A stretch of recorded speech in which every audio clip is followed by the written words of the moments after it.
Hi everyone, this is Jim. Welcome to this postmortem of my Blitz game number 603. I had the black pieces. My opponent started off with d4. And actually I'd been thinking about playing the Dutch defense, but I forgot about it and just played d5. And it goes c4. I went e6. At this point I was trying to figure if there was a way I could transpose back into the Dutch defense with an early f5 here. Let's see, went knight c3. I decided to shore up the center first with c6. And then he went e4. So e4 shuts down this idea of playing f5. But it's an interesting move in its own right. This is known as the Marshall gambit. So you don't have to play e4 here, of course. The more normal moves are e3, which defends the c-pawn. So the bishop is prepared to take back in one move. Or knight to f3. Just normal developing moves. They're both good. But e4, the Marshall gambit, is not bad. And the reason it's a gambit is after pawn takes, knight takes, you can play this move bishop to b4 check. I didn't play this during the game. It's a bit of a tricky gambit if you're not familiar with it. I'll go ahead and show you the main line here. So bishop b4 check. And, well, if you decide it was a mistake and you didn't want to play a gambit, you can retreat the knight, just bring the knight back to c3. And that's actually fine for white as well. But the gambit idea is to play bishop d2, and then that left the d-pawn undefended so the queen can take. Of course, other things are undefended here too. The bishop is undefended on b4, and the knight is undefended. So the main line continues. Bishop takes b4, queen takes e4 check, and then blocking with the bishop. And then knight to a6, developing and hitting the bishop here. Notice that the pawn on g2 is actually hanging, and you can take it, but you get punished for such pawn grabbing usually. The queen gets chased around, and white gets lots of compensation for the extra pawn. So probably knight a6 is the safer way to play it, and better. You can get into trouble in a hurry with queen takes g2. Anyway, that's the gambit line. In the game, I played bishop to e7. We're basically out of the opening book. Unfortunately, this is not quite, this is kind of an inferior version of the Slav defense that I got into, where my position is really very passive. So if I'm going to play the triangle, I probably have to go for that. If I'm going to play with this triangle, which is not a setup I usually play, just the Slav triangle, putting the pawns up there before developing any pieces. Usually I alternate with some piece development in there. Then I probably need to learn how to play that line.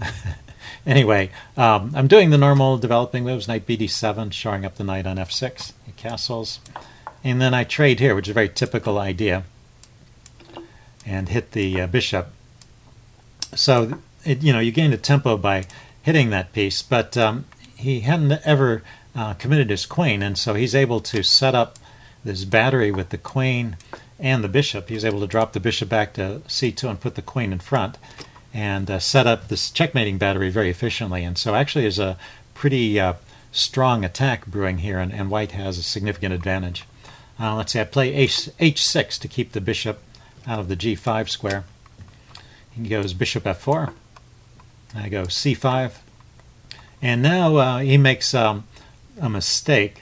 Actually it loses a pawn, but it also gives up a big part of the advantage. What he should really play here is bishop to e5. He just needs to pressure this knight here. I took away the g5 square, but he can put the bishop on e5, and it just makes things really awkward for me. I probably have to play something like g6 to to defend against the threat on this diagonal, and then my king side is weakened. So that's the way to go. He went with d5, which actually should lose a pawn.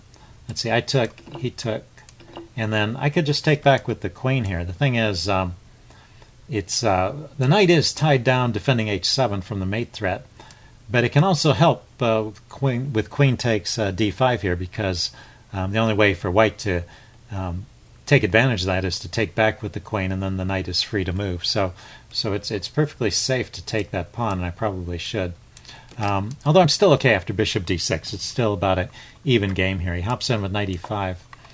b6, I want to be able to develop this bishop. There's rook a d1. Now this d-pawn is securely defended. I go queen c7, and he goes rook fe1, and I play the move bishop to b7.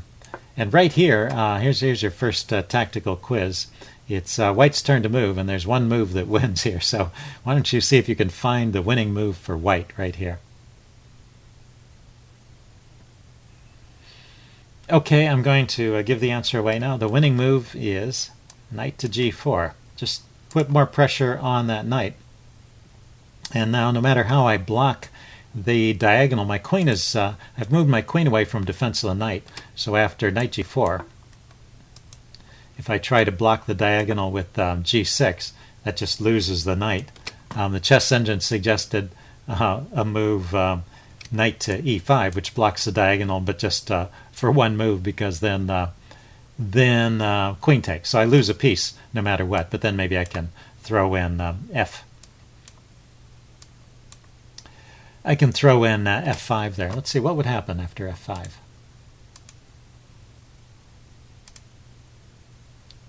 See, knight e4, queen takes e4, and f5, forking those two pieces, then queen e6 check. Okay, so he's going to be able to save the knight after some trades, it looks like. Oh, even winning another piece here. So anyway, that's the engine's point of view there. Yeah, so knight g4 is just winning. Anyway, he played queen g3, and now this lets me back into the game.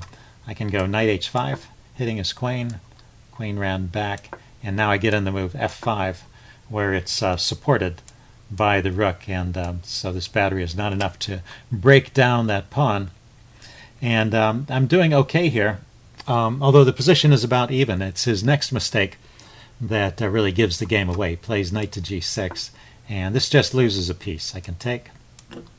Yeah, it's it's an interesting little tactic, this knight to g6 idea. It's attacking a piece and it's defending a piece. The problem is that this bishop is just under defended, so didn't count correctly here.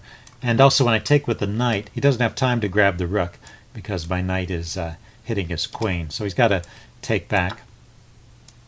I take, and he pushes on with d6. I mean, he does have this advanced pawn with his pieces lined up, and I go for the counterplay. I go for this move, queen c6, and he goes bishop b3 check, chasing my king away, and then bishop to d5. And right here, I make a mistake.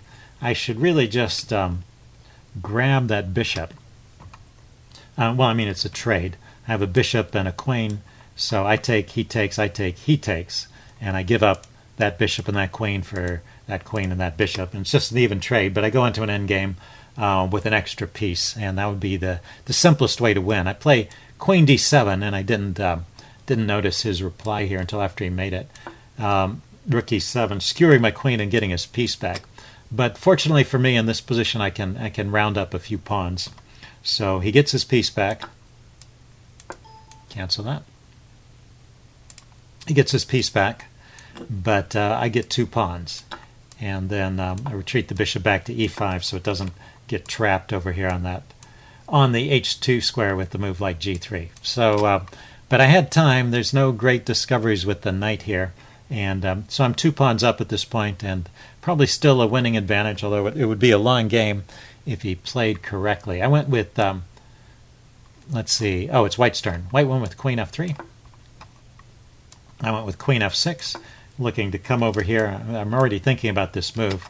And then he makes his last blunder here, which is bishop to c4. And that's just a loose piece here, and it gets forked. And after the trade, after the check and take the bishop, he decided to resign at this point. Anyway, pretty interesting game.